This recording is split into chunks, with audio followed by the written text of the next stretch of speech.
This is the cover for Infamous magazine that I'm working on for the next issue, and it's inspired by my current sculpture project and the Pulaski Skyway.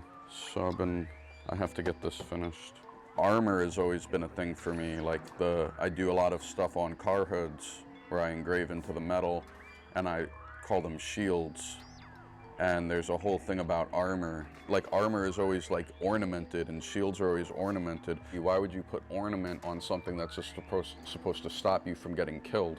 It's this human desire for everything to have some type of beauty the way nature has. So I really like, you know, at the Met, the Arms and Armor, where the horses have their armor. Urban riot gear for the post-apocalypse is how I envision it all. Sorry, cobwebs. Ooh, gross. This one is like, kind of like that thing I was saying before where you don't know if it's like from the future or the past. It looks like old and new at the same time. So I like that one. This one is called Love Story. This couple here, you can see they're in handcuffs. And this is also on metal too. Most of what I do is on metal. And they were executed in New York. They were like spies for the Soviet Union, or they were accused of being spies, and they were executed, but they're called the Rosenbergs. Historical, emotional overtone of the dark side of love. I don't even know what it all means, but it's how I feel. The best dudes ever. Caravaggio, GOAT for sure. This is his whole catalog. This one is The Calling of St. Matthew, I think. Super dope. Mr. Rembrandt, another GOAT. I mean, dude, seeing the close-ups of them are fucking sick. Amazing. Where's my other guys that I love so much? Where are you dudes? He's who I have that banner of over there. Tiepolo. He's just so loose with it and just nails it. It's like, if you look at it, it's really, he's not doing that much. He's just kind of like fucking around, nailing it every time. It's like the original comic book.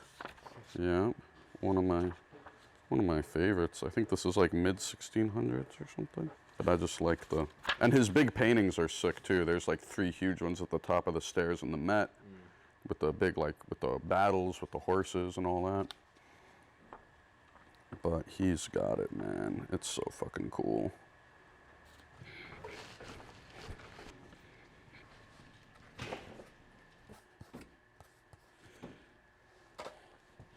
I'm gonna try and move this one somewhere where it'll look good. I think maybe if I move it to that back wall, I'm hoping. Here, I'm gonna bring this upstairs. The sacrifice of Isaac. God told Abraham to sacrifice his son, and so, but this is like from a Tiepolo, but I replaced it with a like Humvee and a fucking soldier and blah, blah, blah. Because I love that dude's shit. Yeah, yeah. And the way he composes is so dope. And I like try to, this is what I mean, if you love a format, like if you really like look back and you're like, oh my God, these motherfuckers were doing it. Yeah, yeah. It gives you a lot of guidance as to like inspiration. This, eek, oh my God. Oops. Oh my God. I'm gonna try to move it over here first. Not really. It's still good from this side. Yeah. Actually, it's really good if you get it from right here, oh my God, it looks great. By scratching in different directions, it creates what's called a burr, which is like a little ledge carved into the material. And then from different angles, the lights, depending on where you're standing in relation to it, the light's gonna bounce back and hit your eye or hit the lens when the angle of the light above is sympathetic to the angle that you're standing at.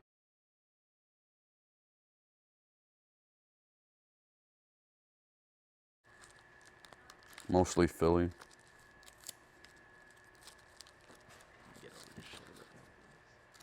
This was like when I was doing good. That's one where I broke my ankle, a little billboard, some walkout, roller with Necro. This is the bar owned by the old mayor of Jersey City. I didn't realize it till my friends called me in the morning and said, "Why did you do that?" This was like when I first started school. Little skull, some weird shit, all my school notes on anatomy, proportion,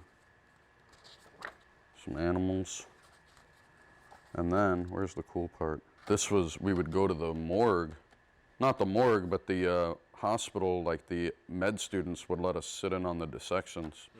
And we got to draw the cadavers and touch them, and it was sick.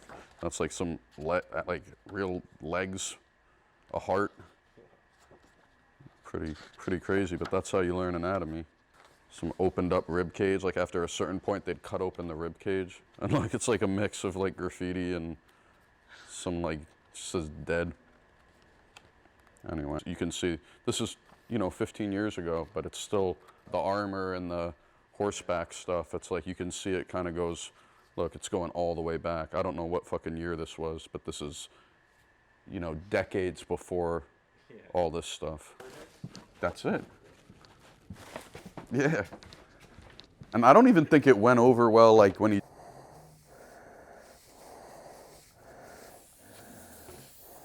I was in my second year of art school.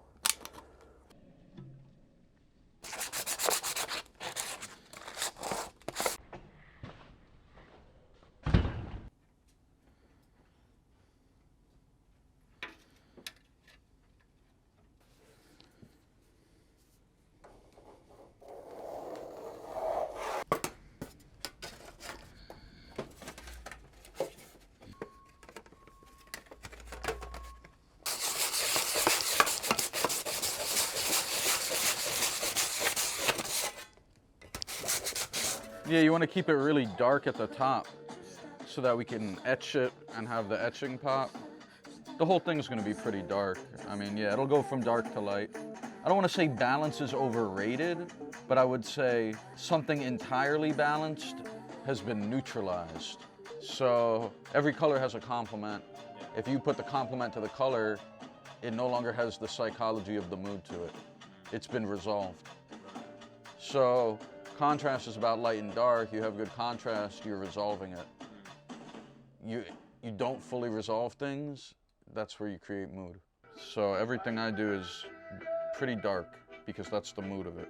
It's a personal catharsis. It's like, it's not that I don't like happy art, it's that I have like more unresolved negative emotions than I have unresolved positive emotions. And art is a great way to, instead of passing on whatever you just went through to the next person, because emotions are so sticky, you can take some of them and send them back up and get them off of you without throwing them at somebody through your interactions. My art is very dark. I'd say I'm not the happiest person in the world, like disposition-wise, but not nearly as bad as what my art looks like.